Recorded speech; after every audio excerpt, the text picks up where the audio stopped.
पहिलं वाक्य बोलतो इथं या मंचावर उभारून, मी जातीनं 96 कोळी मराठा पाटील आहे. परंतु एक वाक्य तुम्हाला सांगतो दादांनो, लेखनी भीमाची जाणतो मी. अरे लेखनी भीमाची जाणतो मी, तलवार शिवबाची मानतो मी. म्हणून इथं उभारण्याचं सामर्थ्य माझ्या पायामध्ये आज निर्माण झालेलं. वा वा वा. महापुरुषांना जाती जातीमध्ये कसं वाटलं गेलं, त्याचा इतिहास काय आहे आणि त्याचं पुढे काय होणार आहे थोडक्यात सांगणार आहे.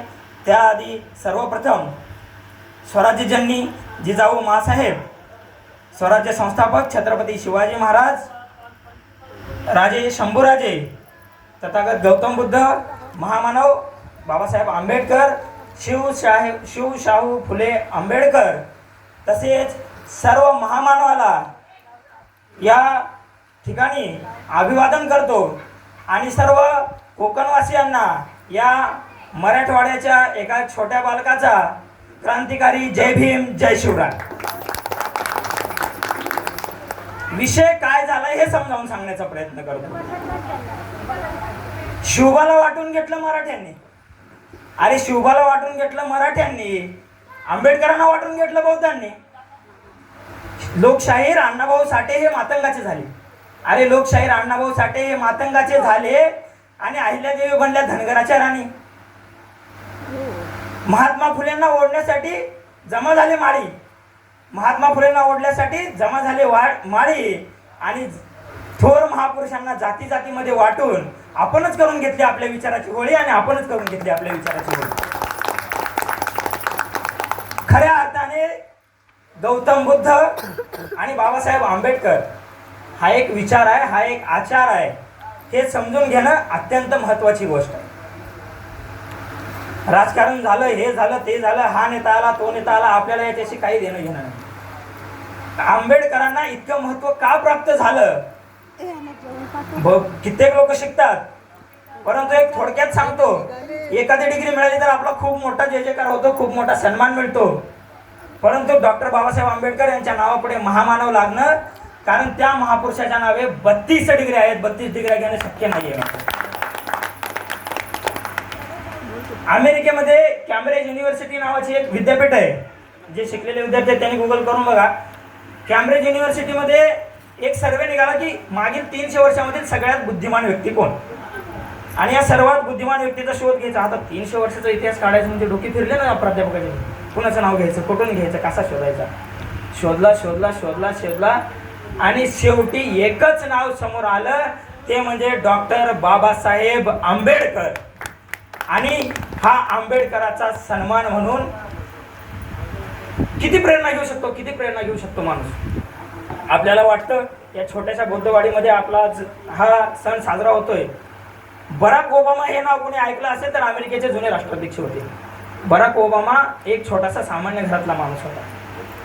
डॉक्टर बाबासाहेब आंबेडकरांची प्रेरणा घेतली आणि जो झपाटल्यासारखा निघाला, त्या माणसानं अमेरिकेचं राष्ट्राध्यक्ष पद मिळवलं आणि त्याच युनिव्हर्सिटी समोर पुतळा उभारला आणि द स्टॅच्यू ऑफ नॉलेज त्या युनिव्हर्सिटीच्या पुतळ्याला नाव दिलं. आज ज्ञानाचं प्रतीक म्हणून जगासमोर आपला बाबासाहेबांचा पुतळा उभारलाय. इतकी मोठी ख्याती त्या माणसाची, हे समजून घेणं सर्वात महत्वाचं आहे. समर्पण नावाची एक गोष्ट असते. समर्पण असतं काय आणि कितपत असलं पाहिजे याला मर्यादा नसते मित्रांनो. बडोद्याच्या संस्थानाकडून बाबासाहेब आंबेडकरांना शिष्यवृत्ती मिळाली.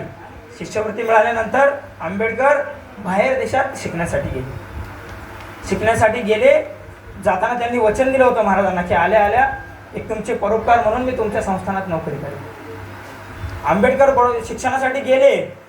ते शिक्षणासाठी गेले, पण तुम्हाला आम्हाला माहिती आहे, संत लोक असू दे, महापुरुष असू दे किंवा देशासाठी काम करणारे असू दे, ज्यांनी स्वतःचं गाठोडं कधीच भरलं नाही, देशासाठी वाचवलं. देशासाठी कितपत समर्पण असावं लक्षात असू द्या, हे सांगण्याचा मी प्रयत्न सर्वांना करतोय. आंबेडकर परदेशात शिकण्यासाठी गेले होते, शिकत होते आणि ते शिकत असताना अचानक एके दिवशी त्यांच्या पत्नीचं म्हणजे रमाईचं पत्र त्यांच्याजवळ आलं आणि त्या पत्रामध्ये लिहिलेलं होतं, प्रिय साहेब, मी तुमची रामू. कळवण्यात अत्यंत दुःख होते की आपला छोटा मुलगा गंगाधर अत्यंत आजारी आहे आणि पैशासाठी खूप मोठ्या रकमेची मागणी केलेली आहे डॉक्टरांनी. आणि तेवढी रक्कम पाठवल्याशिवाय आपला मुलगा वाचणार नाही असं सांगितलं साहेब.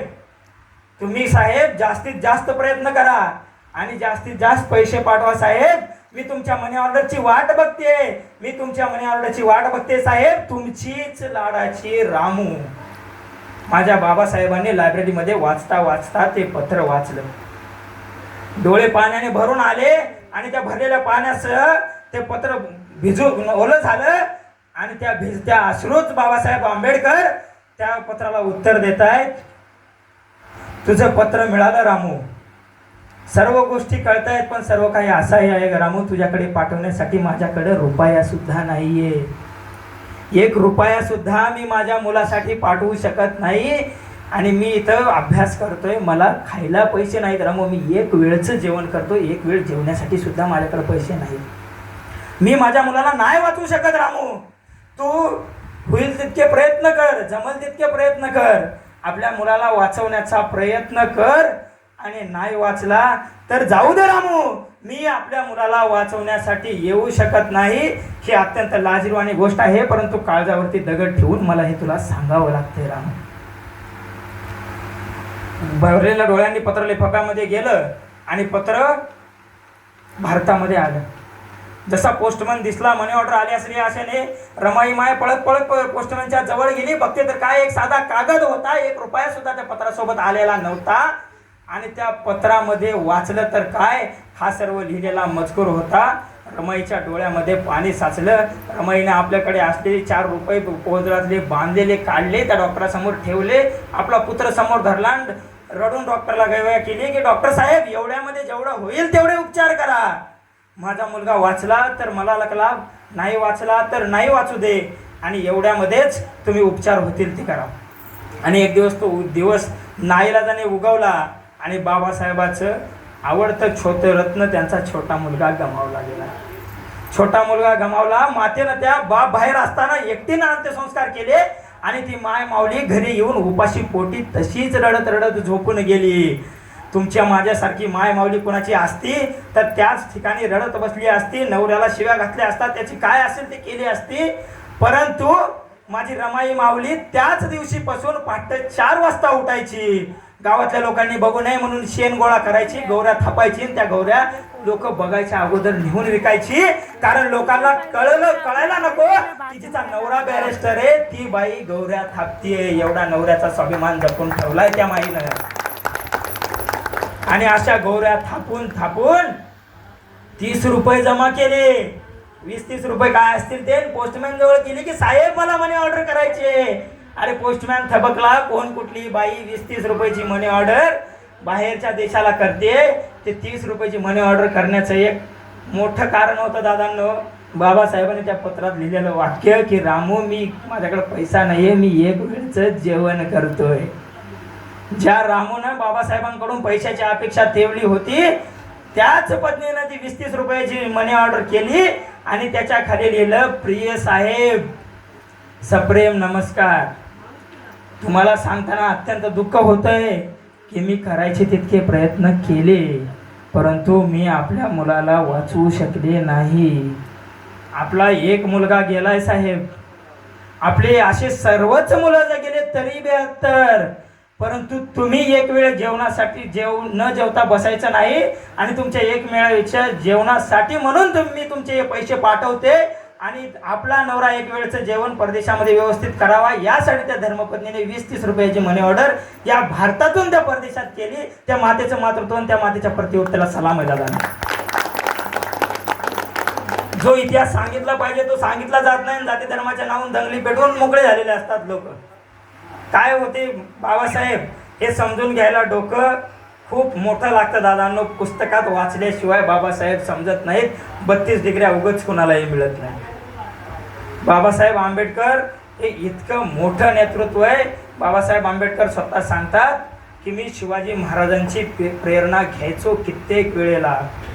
कारण शिवबा एक आचार आहे, शिवबा एक विचार आहे, ज्यानं 18 पगड जातीला, 18 आलोतेदारांना, बाला भरोतेदारांना एकत्र घेऊन स्वराज्य स्थापन केलं. हा समतेचा संदेश आपल्याला पहिल्यापासून देण्यात आलाय आणि सर्वांनी एकत्रित राहून माणूस म्हणून माणसासाठी जगता यावं, हा खरा आपला इतिहास आहे. ना की जाती धर्माचा वाद करून आपण एकमेकाच्या गळ्यावर उठावं. 2 ओळी सांगतो, मनाला भिडल्या तर नक्की ऐका. ना हिंदू बनूंगा ना मुसलमान बनूंगा, अरे ना हिंदू बनूंगा ना मुसलमान बनूंगा, ना बुद्ध बनूंगा ना सिख ईसाई बनूंगा, ना ऊंच बनूंगा ना नीच बनूंगा, पगले इंसान की औलाद हूं पहले इंसान बनूंगा, अरे इंसान की औलाद हूं मैं पहले इंसान बनूंगा. आणि माणसाने माणूस बनून माणसासाठी जगायला शिका, तर ही जयंती बाबासाहेबाच्या चरणी खऱ्या अर्थाने अर्पण.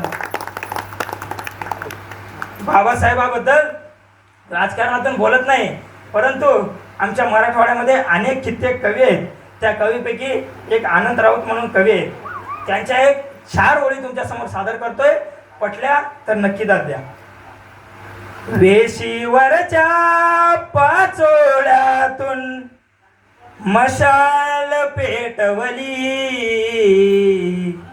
बा भीमा लेकरांसाठी तू हयात घालवली, बा भीमा लेकरांसाठी तू हयात घालवली. गावाने गावाने वेशीला केलेले वंदन होता तू, अरे अजूनही दरवळ आहे कुठले चंदन होता तू, अजूनही दरवळ आहे कुठले चंदन होता तू. येणाऱ्या सगळ्याच पिढ्यांची स्वप्ने वाचवली, बा भीमा, अरे बा भीमा रयतेसाठी तू हयात घालवली. वर्गाच्या बाहेरी बसला तरी तू शिकलासी, वर्गाच्या बाहेरी बसला तरी तू शिकलासी. फळ्यावरून अक्षरे उतरली आली तुझिया चरणासी, त्याच अक्षरावरती देशाचे चालविले संविधान, त्याच अक्षरावरून देशाची घटना चालवली, बा भीमा रयतेसाठी तू हयात घालवली, बा भीमा रयतेसाठी तू हयात घालवली.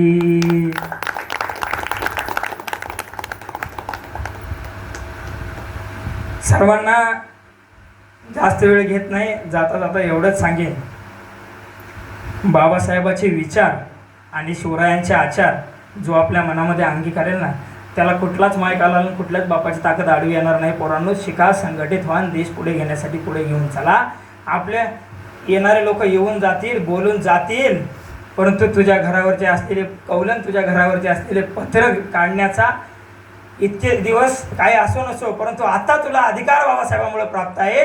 आणि तुझ्या घरावरचे कौलं काढून तुझ्या बापाच्या पायाच्या भेगा बुजवण्याचं स्वप्न जर तुला पूर्ण करायचं असेल तर बाबासाहेबाचा विचार मनामध्ये घे, शिवरायांचा आचार डोक्यामध्ये घे आणि उठ, निघ आणि ध्येयप्राप्ती होईपर्यंत थांबू नकोस. या ठिकाणी मला बोलवून सन्मान केल्याबद्दल, सर्व ग्रामस्थांचा आणि बोलण्याची संधी दिल्याबद्दल सर्वांचा या छोट्याशा कलाकाराकडून मनपूर्वक धन्यवाद व्यक्त करतो आणि इथंच थांबतो. क्रांतिकारी जय भीम, जय शिवराय, जय महाराष्ट्र.